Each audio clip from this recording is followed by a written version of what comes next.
When it comes to creating a menu, I think one of the biggest lessons that I've learned over the course of my career is to remember that you're cooking for an audience and not for yourself. And that seems to be one of the biggest criticisms that I've received over the course of my career, and that I've also given to many chefs over the course of my career, is that you're there to feed the customer and you're not there to impress yourself or your buddies.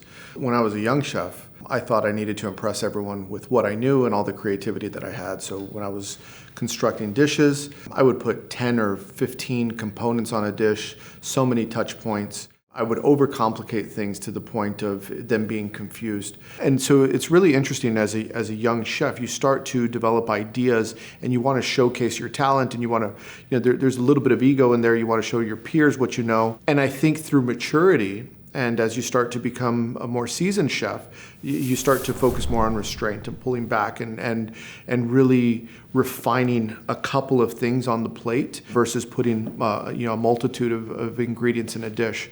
You focus on making sure that it's perfect, that it's executable, and that the team around you can do it. When I'm writing a menu, I use a 70-30 rule. Sometimes it's an 80-20 rule. And typically what that means is 70% or 80% of the menu is going to be items that are very familiar, that are comprehensible, that people understand, that I know people are going to order. It's what we call the fastball down the middle. And then the 20 or 30% is going to be the range where the chef is allowed to experiment and create and stick his toe in the water, or maybe design dishes that are maybe a little bit more on the fringe for a select group of foodies or industry or other chefs to impress them. But the fact of the matter is, 80% of the people that come into the restaurant are going to order the same thing.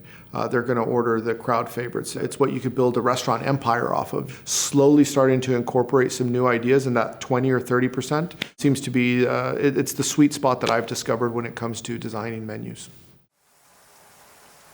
You have to create a brand identity, and you have to know your brand identity. It's going to be the starting point for every decision that's made in your business or your restaurant or your culinary team moving forward. Once you've established that brand identity, it should be the umbrella which all other decisions fall under.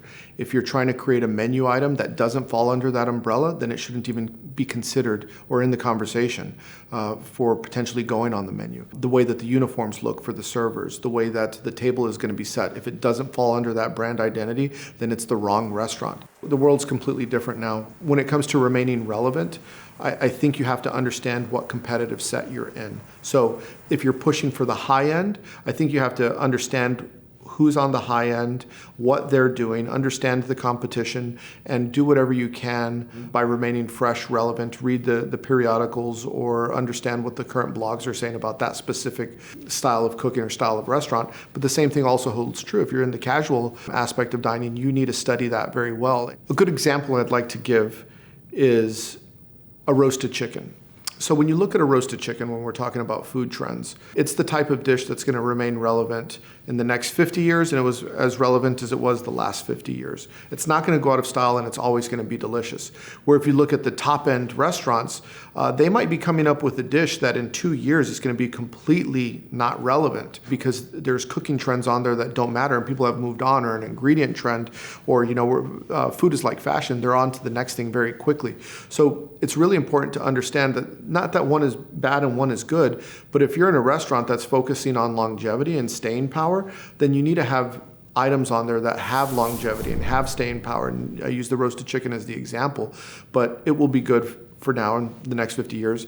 And if you're in a restaurant that's cutting edge, you need to look at things that are very cutting edge and of the moment, and at least trying to stay in the moment, and if not, a couple of steps ahead. When we talk about decision fatigue, it's an interesting dynamic because the creative chef is usually 10 to 50 steps ahead of the customer in terms of trends and ideas and what they're thinking about. But the customer might not want to experience these 50 new things that the chef's thinking about. There's a little bit of needing to understand what it is that I'm eating, and a little bit of decision fatigue and looking at a menu and saying, I don't understand what any of this is, and it's a bit overwhelming. But have familiar language, don't overcomplicate it, don't make it too wordy, don't make it too big. I think people would appreciate less, better quality than a lot of things that would confuse them that might not be so good.